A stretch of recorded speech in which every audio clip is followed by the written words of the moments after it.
अस्सलाम वालेकुम स्टूडेंट्स, हम सॉल्व कर रहे हैं सर अली असगर का इम्पॉर्टेंट जो टारगेट पेपर है उसके शॉर्ट क्वेश्चन सॉल्व कर रहे हैं। और ये बॉटनी का बहुत इंपॉर्टेंट टारगेट पेपर है जो आपके पेपर में 2023 में पे हो सकता है। हम उसके part I lost the count, शायद पार्ट 5 है, ये पार्ट 5 पे हैं। और आज हम डिफ्रेंसीशन अपने क्वेश्चन स्टार्ट करेंगे, ट्रांसफॉर्मेशन और ट्रांसडक्शन।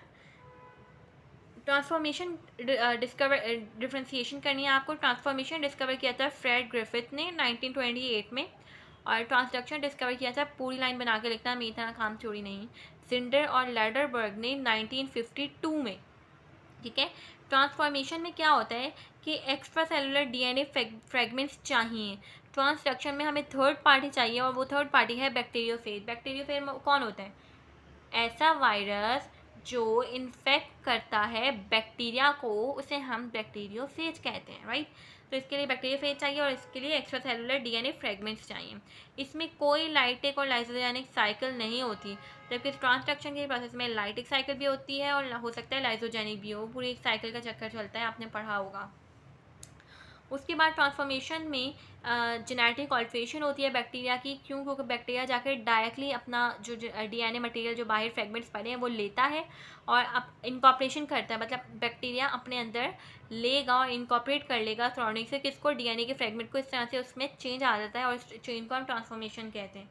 उसके बाद ट्रांसडक्शन जो है ये एक ऐसा प्रोसेस है जिसमें एक वायरस आएगा और वो एक बैक्टीरिया से जेनेटिक मटेरियल लेकर और दूसरे बैक्टीरिया को देगा।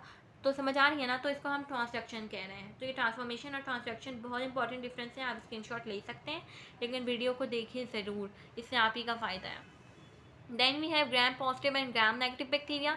ग्राम पॉजिटिव बैक्टीरिया के अंदर सिंगल लेयर्ड सेल वॉल होती है और इसके अंदर जो सेल वॉल है वो डबल लेयर्ड होती है, सही है। इसकी जो सेल वॉल है वो सिंगल लेयर्ड तो है लेकिन थिक है, मोटी है। इसकी जो सेल वॉल है वो डबल लेयर्ड तो है लेकिन थिन है, राइट। इसकी जो आउटर मेम्ब्रेन है वो एब्सेंट होती है, इसकी आउटर मेम्ब्रेन प्रेजेंट होती है। इसका जो लिपिड कंटेंट है वो लो है, इसका हायर है। जो ग्राम पॉजिटिव होते हैं ना, ग्राम पॉजिटिव है मतलब पॉजिटिव से याद रखो ये ससेप्टेबल है एंटीबायोटिक से, राइट। ये एंटीबायोटिक से मर जाते हैं आसानी से। जो ग्राम नेगेटिव है वो रेजिस्टेंट एंटीबायोटिक, वो एंटीबायोटिक भी दे दो तब भी वो रहते हैं बॉडी में, ठीक है। इसके अंदर टेकोइक एसिड प्रेजेंट होता है और इसके अंदर एब्सेंट होता है। लिपोपॉलीसेकेराइड एब्सेंट होती है और लिपोपॉलीसेकेराइड प्रेजेंट होती है। इसको कोशिश करें कि आप एज मच एज याद कर लें। 4 point would be enough for your exam, right. Then we have why bacteria are called recycling agents in nature. Bacteria को हम रीसाइक्लिंग एजेंट्स क्यों कह रहे होते हैं?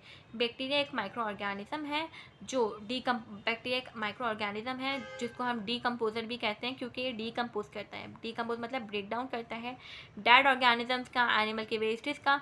ये सिर्फ उसको खाता नहीं है, ईट नहीं करता, बल्कि उसको रीसाइकिल करता है। और इस प्रोसेस को जिसमें वो दोबारा उसको यूज़ कर रहा है उसको हम रिसाइकलिंग प्रोसेस कहते हैं।